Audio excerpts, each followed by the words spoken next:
नमस्कार दोस्तों, राधे राधे। प्रेम से बोलिए विष्णु भगवान की जय। चतुर्मास की अंतिम तिथि को एकादशी मानी जाती है। रमा एकादशी के बाद देव उठनी एकादशी आती है और चतुर्मास का अंत हो जाता है। साथ ही दिवाली से पहले रमा एकादशी के दिन माता लक्ष्मी की पूजा करना सबसे अच्छा मुहूर्त माना जाता है और इस दिन के उपवास से ही माता लक्ष्मी की आराधना शुरू हो जाती है, जो दिवाली पूजन तक चलती है। माता लक्ष्मी को रमा भी कहा जाता है, इसलिए कार्तिक मास के एक एकादशी को भगवान विष्णु के साथ माता लक्ष्मी की पूजा करनी चाहिए। शास्त्रों के अनुसार माँ लक्ष्मी के नाम पर एकादशी का नाम रमा एकादशी कहा जाता है। इस व्रत के करने से माँ लक्ष्मी का आशीर्वाद प्राप्त होता है, जिससे घर में सुख समृद्धि का वास होता है। रमा एकादशी पर भगवान विष्णु का माता लक्ष्मी के साथ पूजा का विधान। इस दिन सुबह उठकर स्नान आदि से निर्वित होकर व्रत का संकल्प लेना चाहिए। पूजन के लिए सबसे पहले एक चौकी पर पीले रंग का आसन बिछाकर भगवान विष्णु और माता लक्ष्मी की मूर्ति स्थापित करें। भगवान को हल्दी मिश्रित जल चढ़ाकर अभिषेक करें। उन्हें धूप, दीप और चंदन का टीका लगाएं। एकादशी के पूजन में विष्णु जी को पीले रंग के फूल व वस्त्र अर्पित करें और माँ लक्ष्मी को गुलाबी रंग के कपड़े अर्पित करें। गुड़ और चने दाल का भोग लगाएं और व्रत कथा का पाठ करना चाहिए। पूजन के अंत में लक्ष्मी रमना की आरती गाकर पूजा किया जाता है। इस व्रत के समापन द्वादशी तिथि की सुबह ब्राह्मणों को अन्न का दान और दक्षिणा देने के बाद किया जाता है। अब सुनिए रमा एकादशी की व्रत कथा। एक बार धर्मराज युधिष्ठिर कहने लगे, हे भगवान, कार्तिक कृष्ण एकादशी का क्या नाम है, इसकी क्या विधि है, इसके करने का क्या फल मिलता है, सो आप विस्तार पूर्वक बताइए। भगवान श्री कृष्ण बोले कि कार्तिक कृष्ण पक्ष की एकादशी का नाम रमा एकादशी है। यह बड़े बड़े पापों का नाश करने वाली है। इसका महात्म्य मैं तुमसे कहता हूँ, ध्यान पूर्वक सुनो। हे राजन, प्राचीन काल में मुचुकुंद नामक एक राजा था। उसकी इंद्र के साथ मित्रता थी और साथ में यम, कुबेर, वरुण और विभीषण भी उसके मित्र थे। यह राजा बड़ा धर्मात्म, विष्णु भक्त और न्याय के साथ राज किया करता था। उस राजा की एक कन्या थी जिसका नाम चंद्रभागा था। उस कन्या का विवाह चंद्रसेन के पुत्र शोभन के साथ हो गया। एक समय वह शोभन ससुराल आया। उन्हीं दिनों जल्दी ही पुण्यदायिनी एकादशी रमा आने वाली थी। जब व्रत का दिन समीप आ गया तो चंद्रभागा के मन में अत्यंत सोच उत्पन्न हुए कि मेरे पति अत्यंत दुर्बल हैं और मेरे पिता की आज्ञा अति कठोर है।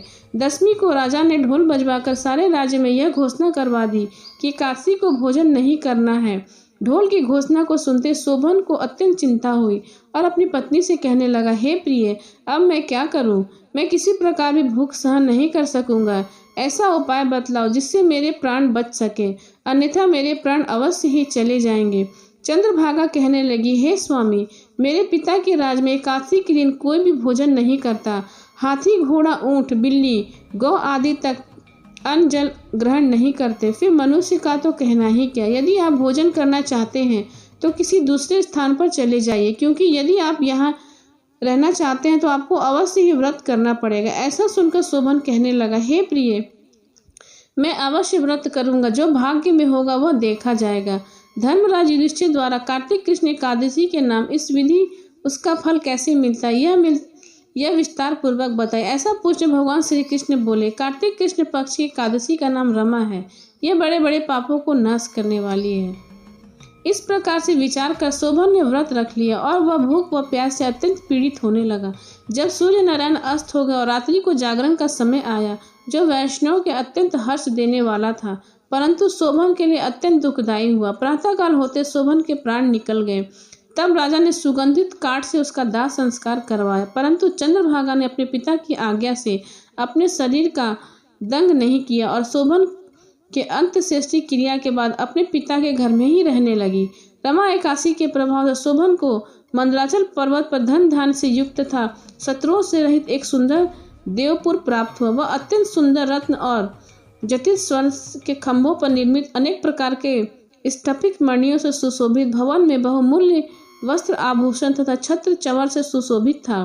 गंधर्व और अप्सराएं से युक्त सिंहासन पर आरूढ़ ऐसा शोभामान होता था मानो दूसरा इंद्र विराजमान हो। एक समय मुचुकुंद नगर में रहने वाले एक सोम शर्मा नामक ब्राह्मण तीर्थ यात्रा करता हुआ घूमता घूमता उधर जा निकला और शोभन को पहचान कर, यह तो राजा का जमाई शोभन है, उसके निकट गया। शोभन भी उसे पहचान कर अपने आसन से उठकर उसके पास गया और प्रणाम करके कुशल प्रश्न किया। ब्राह्मण ने कहा, राजा मुचु कुंद और आपकी पत्नी कुशल है, नगर में सभी प्रकार से कुशल, परंतु हे राजन, हमें आश्चर्य हो रहा है कि आप अपना वृत्तांत कहिए। ऐसा सुनकर सुंदर नगर जो कभी न देखा ना कभी सुना, आपको कैसे प्राप्त हुआ? तब शोभन बोला कि कार्तिक कृष्ण रमा एकादशी का व्रत करने से मुझे यह नगर प्राप्त हुआ है, परंतु यह अस्थिर है। यह स्थिर हो जाए ऐसा उपाय कीजिए।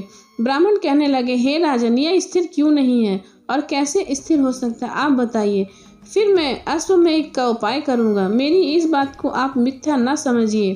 शोभन ने कहा, मैंने इस व्रत को श्रद्धा रहित होकर किया, अंत यह सब कुछ अस्थिर है। यदि आप मुचुकुंद की कन्या चंद्रभागा को यह सब वृत्तांत कहे तो वह यह स्थिर हो जाएगा।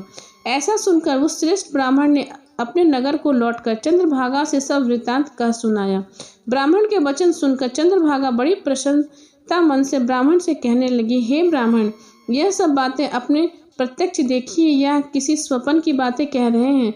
ब्राह्मण कहने लगा, हे पुत्री, मैंने महावन में तुम्हारे पति की प्रत्यक्ष देखा है, साथ ही किसी विजय ना हो ऐसा देवता के नगर के समान उनका नगर देखा है। उन्होंने यह भी कहा है कि यह स्थिर नहीं है, जिस प्रकार यह स्थिर रह सके सो उपाय करना चाहिए। चंद्रभागा कहने लगी, हे प्रिय, मुझे वहां ले चलो, मुझे पतिदेव के दर्शन की तीव्र लालसा हो रही है। मैं अपने किए हुए पुण्य से उस नगर को स्थिर बना दूंगी। आप ऐसा कार्य कीजिए जिससे उनका हमारा संयोग हो सके, क्योंकि वियोग को मिला देना महापुण्य है। सोम शर्मा यह बात सुनकर चंद्रभागा को लेकर मंदराचल पर्वत के समीप वामदेव ऋषि के आश्रम पर गए। वामदेव जी ने सारी बातें सुनकर वेद मंत्र के उच्चारण से चंद्रभागा का अभिषेक कर दिया। तब ऋषि के मंत्र के प्रभाव एकादशी व्रत से चंद्रभागा का शरीर दिव्य हो गया और वह दिव्य गति को प्राप्त हुई। इसके बाद बड़ी प्रसन्नता के साथ अपने पति के निकट गई। अपनी प्रिय पत्नी को आते देखकर शोभन अति प्रसन्न हुआ और उसे बुलाकर अपनी बाईं तरफ बिठा लिया। चंद्रभागा कहने लगी, हे प्राणनाथ, आप मेरे पुण्य को ग्रहण कीजिए। अपने पिता के घर जब मैं 8 वर्ष की थी तब से विधि पूर्वक एकादशी का व्रत को श्रद्धा पूर्वक करती आ रही हूँ। इस पुण्य के प्रताप से आपका यह नगर स्थिर हो जाएगा तथा समस्त कर्मों से युक्त होकर प्रलय के अंत तक रहेगा। इस प्रकार चंद्रभागा ने दिव्य आभूषणों और वस्त्रों से सुशोभित होकर अपने पति के साथ आनंद पूर्वक रहने लगी। हे राजन, यह मैंने रमा एकादशी का महात्म कहा है। जो मनुष्य इस व्रत को करते हैं उनके ब्रह्म हत्या समस्त पाप नष्ट हो जाते। कृष्ण पक्ष और शुक्ल पक्ष दोनों की एकादशियां समान हैं, इनमें कोई भेदभाव नहीं है, दोनों समान फल देती हैं। जो मनुष्य इस महात्म को पढ़ते अथवा सुनते हैं वे समस्त पापों से छूटकर विष्णु लोक को प्राप्त हो जाते हैं। इस तरह के वचनों को कहकर कृष्ण वहां से अंतर ध्यान हो गए। प्रेम से बोले विष्णु भगवान की जय।